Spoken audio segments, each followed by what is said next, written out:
для того, чтобы как-то улучшить и активизировать эту работу. Если вы не возражаете, я сразу говорю, пожалуйста, Дмитрий Валерьевич.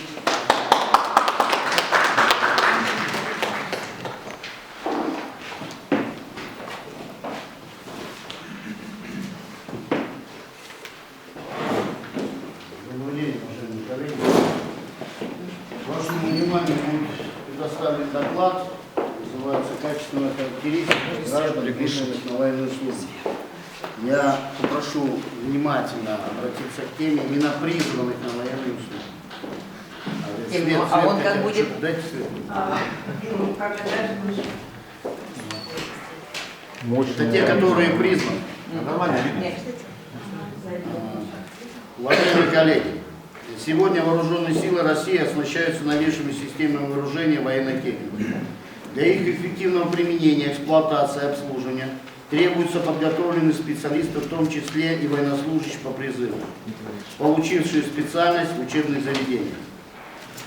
Чтобы правильно организовать обучение по программам боевой подготовки, учесть полученные до призыва профессиональные навыки и обеспечить их развитие при прохождении военной службы, необходимо четко понимать, каким был призывник вчера, какой он сегодня, какой будет завтра. Учитывая социальный портрет современного призывника, Министерство обороны Российской Федерации активно внедряет новые формы прохождения военной службы, при которых максимально задействуется не только его опыт и умения, но и профессиональный навык. В настоящее время призывники, склонные к научной работе, могут пройти военную службу в 17 научных ротах и в 4 научно-производственных ротах.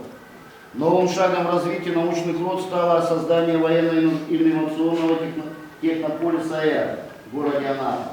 В 2018 году научную роту при военной академии материально-технического обеспечения города Санкт-Петербург был направлен призывник из города Инта.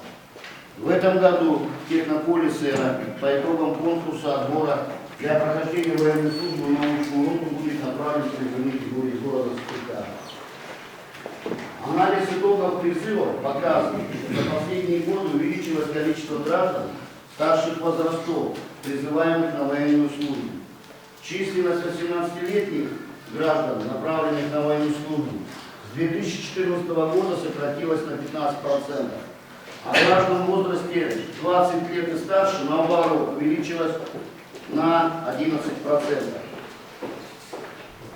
Соответственно, с увеличением возраста призываемых на военную службу увеличилось и количество военнослужащих, имеющих среднее и высшее профессиональное образование. В 2014 году количество призванных на военную, имеющих профессиональное образование составляло 54%, а в 2018 году 61%. Рост составляет 7%. На 6,5% снизилось количество граждан, которые до призыва на военную службу нигде не работали, нигде не учились. Необходимо отметить, что по сравнению с 2014 годом на 9% увеличилось количество граждан, признанных годным к военной службе по состоянию здоровья, что позволило повысить качество комплектования войск. По итогам призыва 2018 года этот показатель составлял более 73%. Особое внимание уделяется отправке войска граждан, получивших военную учетную специальность. Для прохождения военной службы в 2018 году было направлено около 400 военнослужащих, подготовленных в ДСААФ России по Республике Коми и других образовательных учреждениях по военно-учетным специальностям. Доля специалистов от общего числа направленных в войска составляет 29%, это одна треть.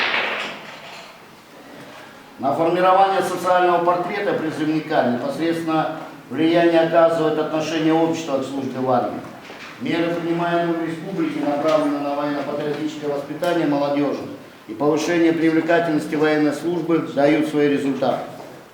Активно работают военно-патриотические клубы и юноармейское движение, которое позволяет многим юношам до призыва на военную службу приобрести навыки, востребованные при ее прохождении, и получить необходимый настрой на достойное выполнение воинского долга.